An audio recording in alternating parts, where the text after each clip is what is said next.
Hello and a very warm welcome to another episode of The Head Coach with me, Daniel. It's Season 4, Episode 7, and for those of you that were with me yesterday, you'll know that we're about to play our biggest game of the save so far against Macclesfield in the Vanarama National League playoff final. It's exactly what a playoff final should be. The top two teams underneath the automatic promotion places. It's second v third. It's Wayne Rooney's Macclesfield, remarkably, against my Dover Athletic side. We've got to give a bit of credit to them first. Wayne Rooney took over there last year. They were 23rd in November. He kept them up on the last day of the season, which we played a major hand in by giving them a chance the game before. And this season they almost won the title before just being pipped by Guiseley. Thankfully, that means they weren't in the best form until the playoff semi-final, but you can see they've won the last couple of games. So we're going to have a task on our hands today to try and get into the Football League with this semi-professional club, let's not forget. The main news that those of you who were here yesterday will tell everyone is that Jonah Iunga is out with a torn hamstring. He picked it up in the semi-final when we were home and hosed, and unfortunately he's going to be out for not only the end of this season, but will likely miss the start of the next season if we're still here. I'm hoping that we'll finally get a chance to leave the club if we get promoted this year and maybe get ourselves a bigger move. But obviously if we reach the Football League, we've got to the standard we wanted to reach anyway by leaving the club. And hopefully as we turn professional, we'll get to change the way we think a bit.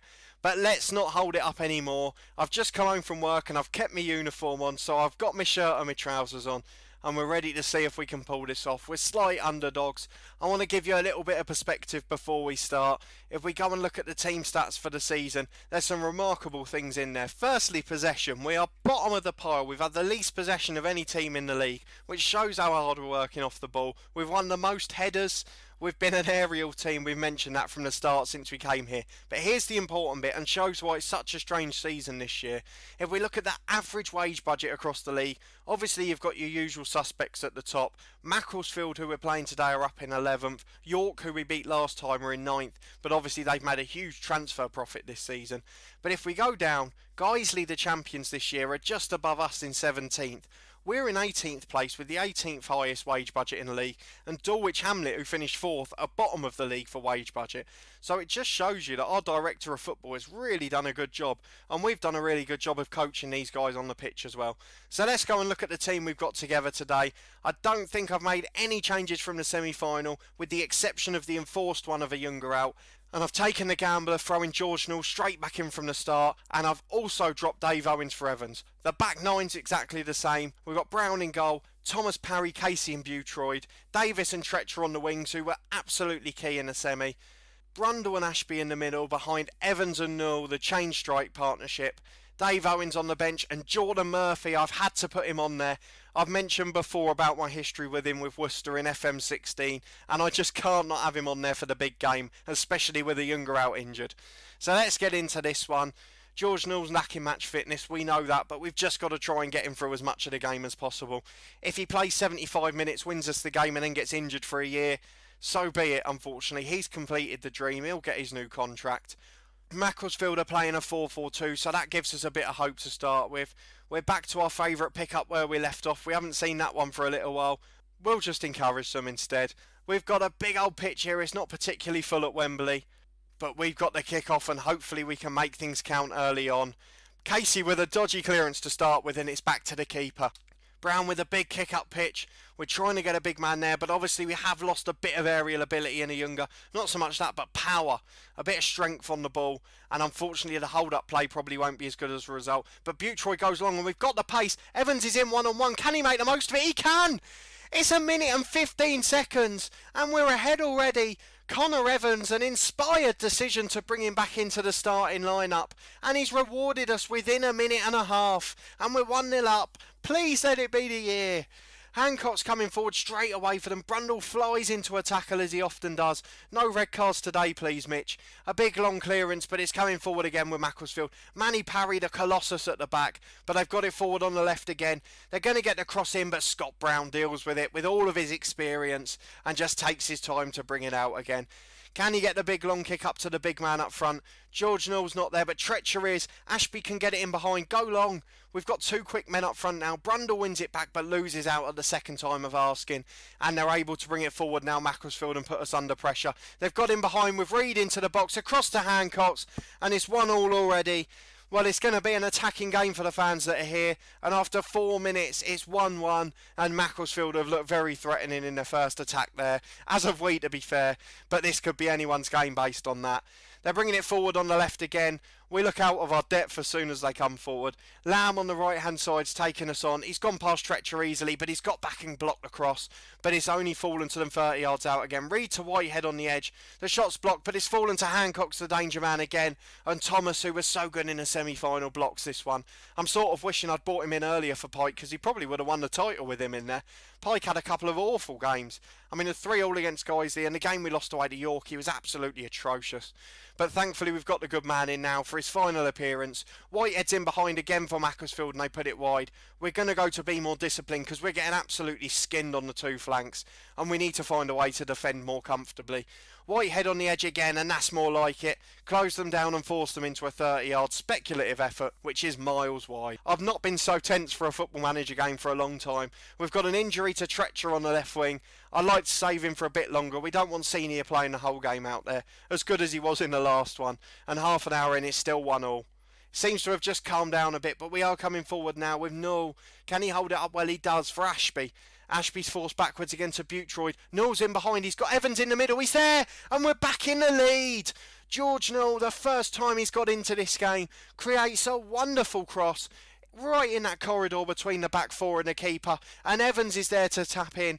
A man who's not played for ages. We've made an inspired decision to bring him back in. And he is rewarding us today. Dave Owen probably would have put that 20 yards wide. But 10 minutes to the break and we're back in the lead. It's completely undeserved, but we have no complaints. Here we go then, we're coming up to the break, just a couple minutes now. We don't want to let in a goal on the stroke of half time. That'd be the worst thing that could happen.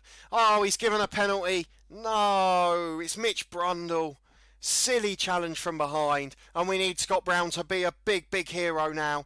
Can he save the penalty? He can't. It's in the bottom corner. It's 2-2. It's been a fantastic game, to be honest. It's been 3 clear-cut chances to 2, so you could say we're lucky to be level.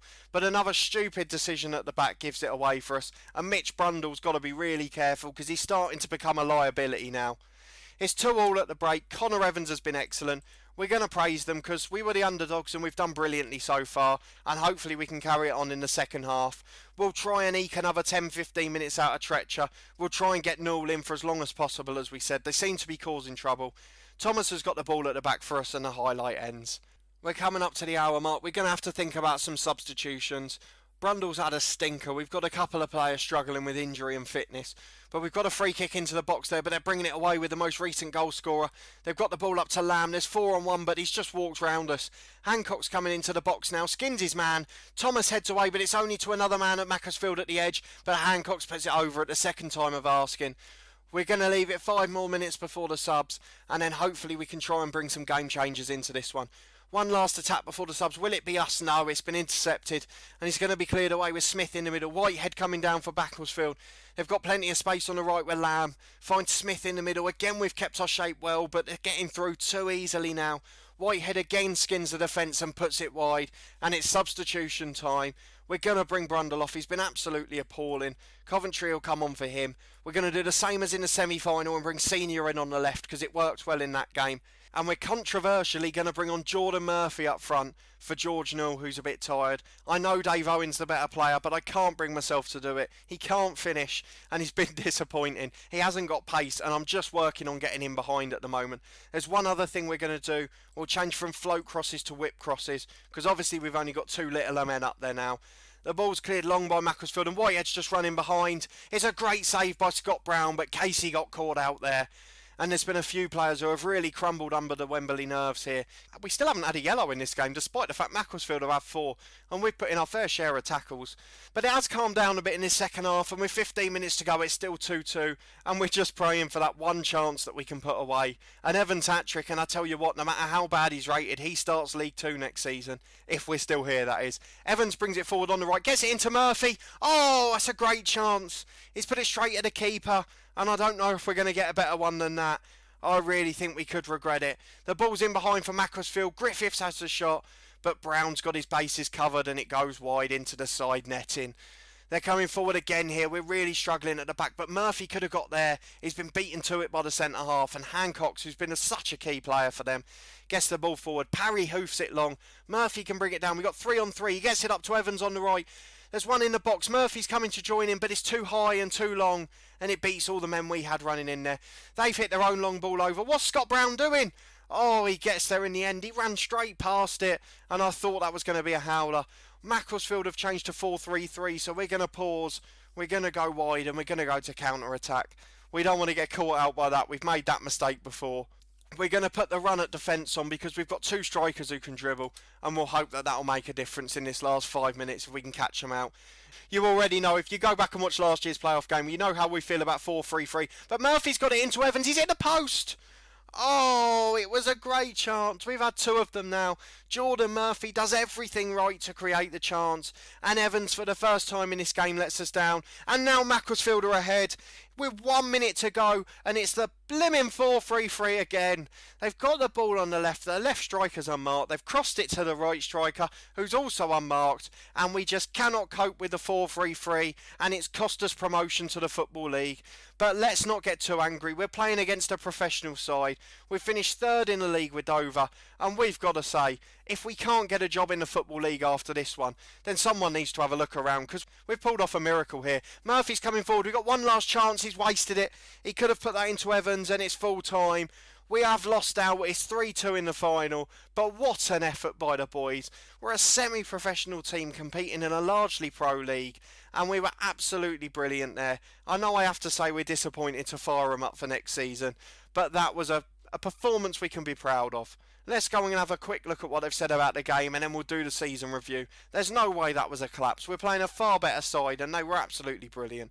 Wayne Rooney's having a pop at me. I mean, he can get over it. I was praising him before the game. If he'd heard that, he would have shut his mouth. But oh well, we've got Tretcher injured for a few days, but it's his last game of his loan anyway. We've run through the press conference quickly. We'll give Lemon High Evans some praise because he was fantastic, despite not finishing that chance to get us to extra time.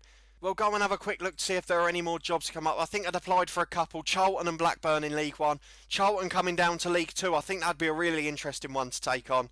You can see Scunthorpe, who couldn't afford the compensation for us last year. They finished bottom of League 1 last season, and they finished bottom of League 2 this year. And they're going to be playing in the National League next season. Let's go and do our season review before we finish off. We'll bring back the injured players because Younger's going to be the star man in many areas. We'll change it to selection info so we can see all the key bits. We're going to go for appearances first as usual. Manny Parry with 50 starts. Key man Colossus at the back again and got a great rating for a centre half. Ashby makes 52 appearances with almost all of them being starts, and Pike made 48 starts before being displaced at the end of the season. Casey, Younger and Brundle were up there as well, despite the fact that Brundle had a few red cards as normal. Just the 2 this year, just the 2 and 14 yellows. Remarkably an improvement on last year. If we go and have a look at the goals, their standout player is Jonah Younger. 26 in 38 starts, 10 assists to go by there as well. 14 goals for Null, 9 for Lemon High Evans with the 2 in the playoff final. Dave Owen a bit disappointing. Jordan Murphy with 4 in 4 starts. Assists, the Youngers top as we've discussed already, followed by Null. Tretcher and Coventry with 7 apiece. Tretcher was a brilliant loan signing to be fair. We've got Jason Davis and Xavier with 5 on the right wing as well. A good season overall. If we go to the average rating, a Youngers top. We'll ignore Ekpateta, who only played the 1 FA Trophy game. Tretcher was the other man to beat 7, but you can see there were so many that were close to it. Null, Xavier, Lemon High Evans, Tracy in his few games at the start of the season, and Mitch Brundle too. We've had a really good season. And although I really think it's time we need to be moving on, and hopefully we'll get the chance to do that after really overachieving again, I have to be so proud of these boys. They've worked so hard, but I can't see us getting loan players as good as the ones we've had this year, so we really need to find a career move for ourselves. But that is it from this episode. It does end in disappointment, despite the fact we're extremely proud of the performance. A massive thank you for following this series and this season as always. If you did enjoy the video, please put a thumbs up on it. It's always greatly appreciated. Subscribe to the channel below for regular Football Manager content from this Save the Head Coach every Monday to Thursday at 4:30, as well as our FIFA 19 video every Friday. a massive thanks for watching this episode, and hopefully I'll see you tomorrow for the start of Season 5, where if I get my way we may be at a different club. We'll see you then.